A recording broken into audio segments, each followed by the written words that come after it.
Come on, clap.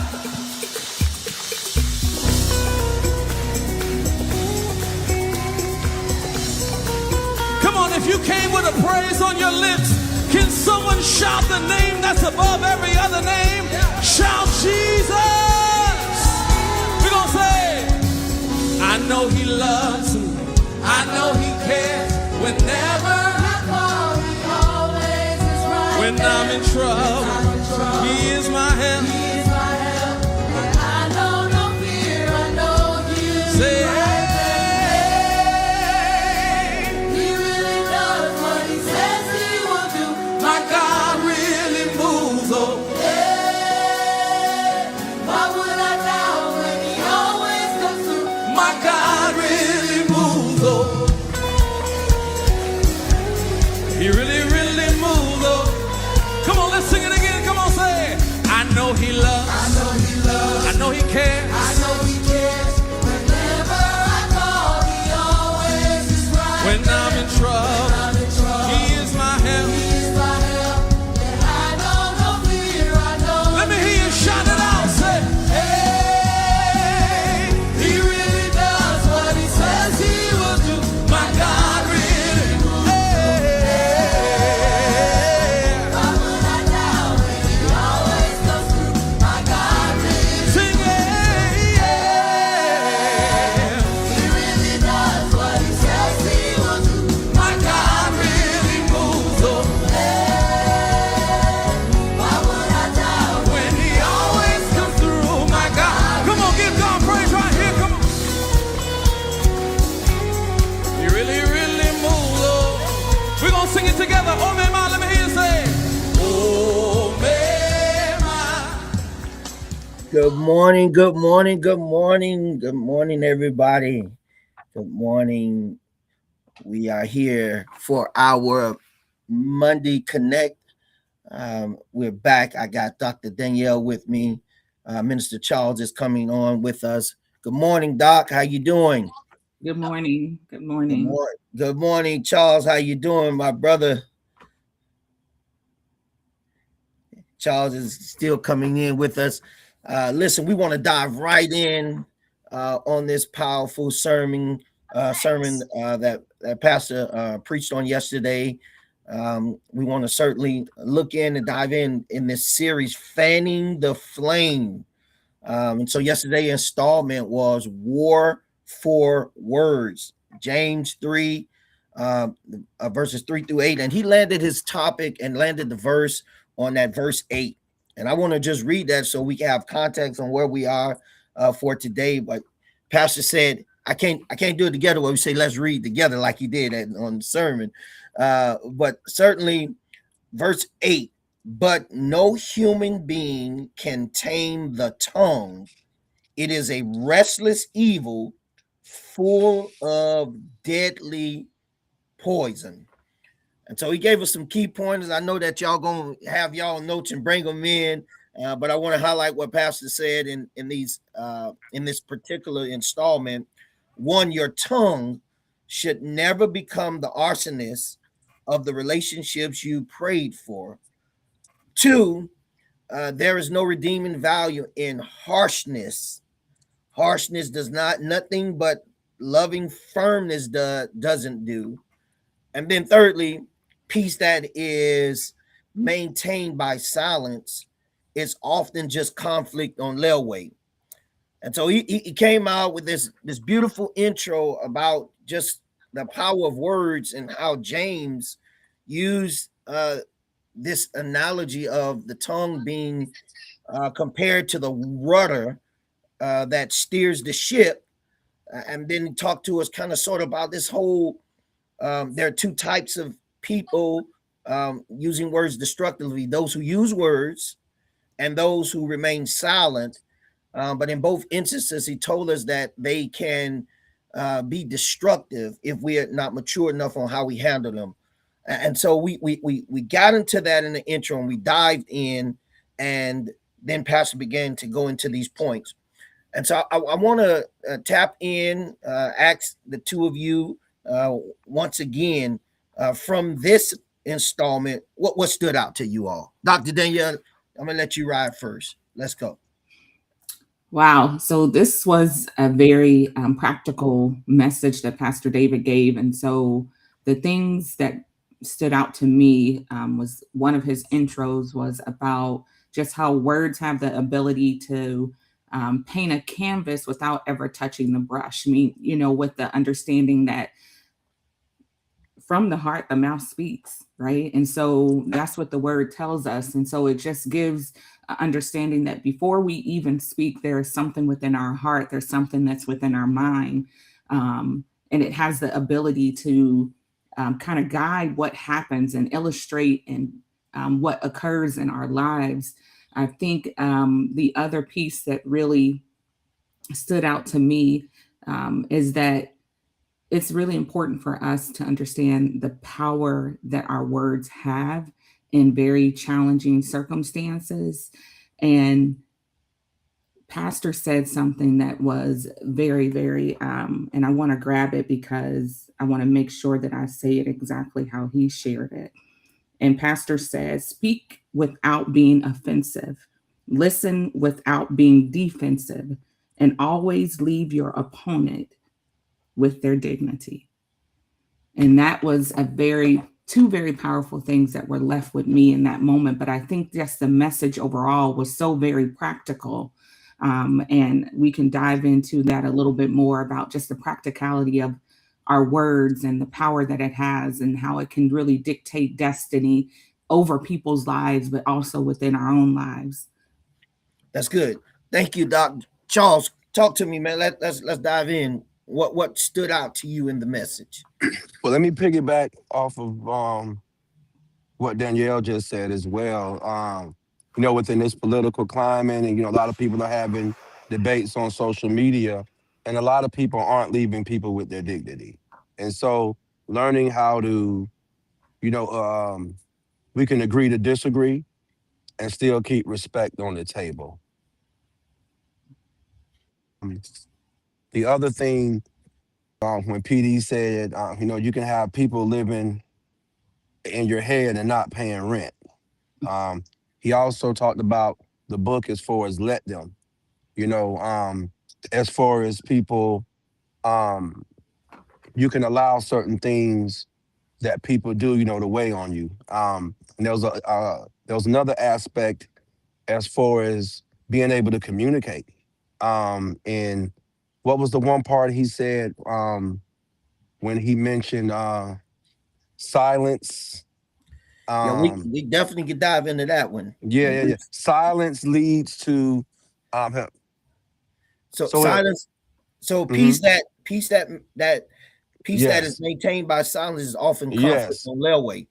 So a lot of people build up, instead of just addressing an issue, you let it build up and then you end up exploding. Mm-hmm. And now it's a situation that really could have been prevented had you just addressed it. So right. Yeah, that was a big one. Yeah, I mean, it goes back into Pastor just kind of was sharing, and he was shooting some bars. I mean, I think he was in his therapy bag on this particular sermon, but certainly you can't have a covenant relationship without conflict. And so he just shared that you're going to have these conflicts, but then how you navigate it with your conversation shows your maturity, and it helps build that. And so that you don't have what we talked about, the explosiveness that takes place. And so he spent a lot of time in that area, just kind of talking about it's not what you say, but how it's received. Yes. Let's talk about that. What does that look like? Yeah, I think what's really important is we understand that the relationship context is not just eros, when we talk about love relationships, but it's the brotherly relationships. It's even when we talk about our relationships with friends and work relationships, and how those often play into, how we deal with and how we manage our words, and how maturity is really, our word for the year, but definitely how we operate in our various different roles and situations that we may have and relationships that we have. And so I think that it's really important for us to really hone into, this is not just about your romantic relationship. How do you manage your conversation with your children? How do you manage your conversation with your colleagues and with your friends when there are difficulties that occur? And I think that's really important to hone in when we talk about managing our words and the conflict within that. That's good. Chuck, you got anything you want to say on that? Yes, especially with, like the children and relationships, because those are important relationships too. And just learning how to be strategic and to be able to encourage. Because a lot of times when we're talking to people, we're more so, especially when we're upset, it's always like tearing down, or nitpicking, rather than being more constructive. And then you wonder why, even sometimes when I talk, to my kids, and want to talk to them about something, I've had to reevaluate because I hear them saying, uh-oh, I'm in trouble. And sometimes it can be something good, but probably because of always nitpicking and the way that, we respond, that not only the kids, but people in general, most of the time when people say, hey man, like, can we talk? Most of us always take it in a negative connotation. And oftentimes that's because of our past, and maybe, in our childhood and how we were critiqued and ridiculed. So definitely, I don't want that to be, when I come and talk to somebody, they think it's doom and gloom. So definitely recalibrating how I approach people and make sure that if there is something negative to discuss, that I leave it on a positive note. No, that's good, man. And he, just having true conversations. Truth without love, he said, would equals brutality. Yeah. And so if we're going to have true conversations, we got to have them in love, because ultimately we want to be able to continue conversations. And so if we're hitting it without love, it's brutality. And he, one key thing is it's not talking in that silence point, just Ephesians, where he brought out, it's something for us to be angry, but us not to sin. And so we're gonna have these conflicts, we're gonna have these moments, we're gonna get angry. But the key is not to sin, one, then two. He said, don't let the sun go down on that. And so that's how to navigate having those kind of conversations. And don't use the silence piece where what you said, that's avoidance. There was a bar he said, and I want to grab it. I think I got it. Let me see if I can find it. Silence avoid drama, but it creates distance. Yeah.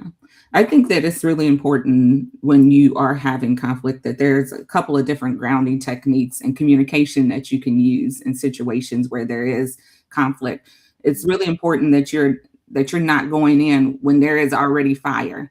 So meeting fire with fire oftentimes just, of course, cause an explosion. And so you want to be able to utilize your words and say, we may need to take a moment and come back and revisit this conversation, maybe in the next 10 minutes or maybe later on this evening when both of us are in a better headspace, are able to kind of communicate what our challenges are.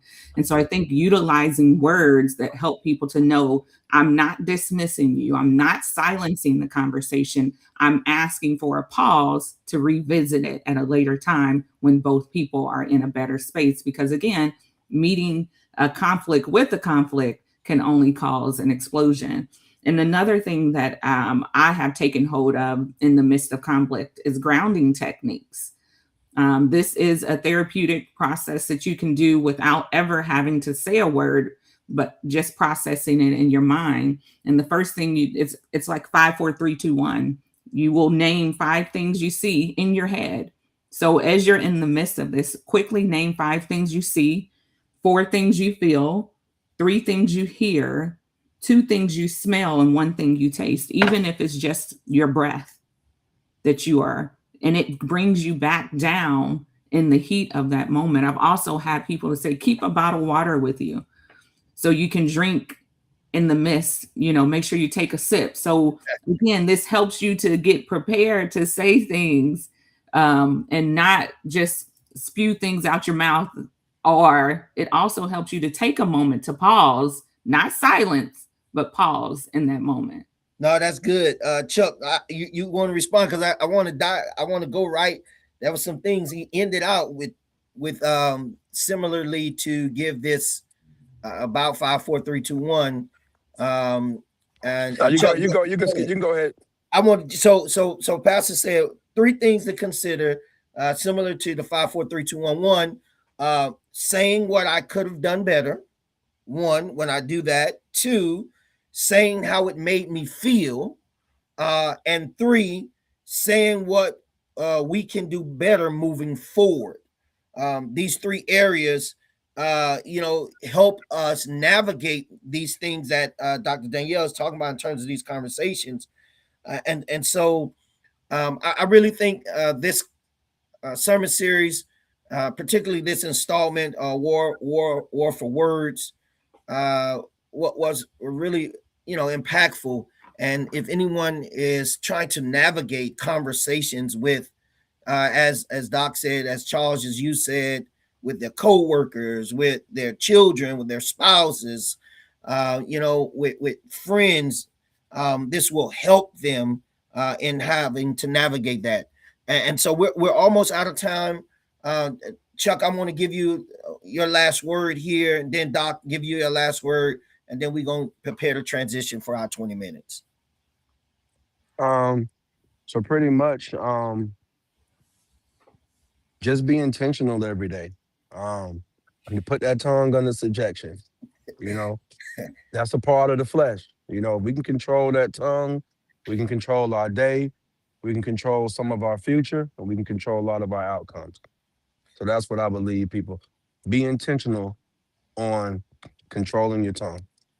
Thank you, sir. Doc, what you have to say? I would go to Proverbs 16:24, where it says, kind words are like honey, sweet to the soul and healthy for the body. And so I think when we go into situations, I think it's so very important that we understand that we have the power to shift the atmosphere. We have the power and the ability to shift the conversation. And so begin to think before you enter into conflict. What is the sweet thing, the sweet aroma that you want to leave in that space and with that person? Because if we kind of go down into James and look at chapter number 4, it speaks about submitting ourselves to God. And when we submit ourselves to God and understand that quarrel also oftentimes comes as a result of our own fleshly desires.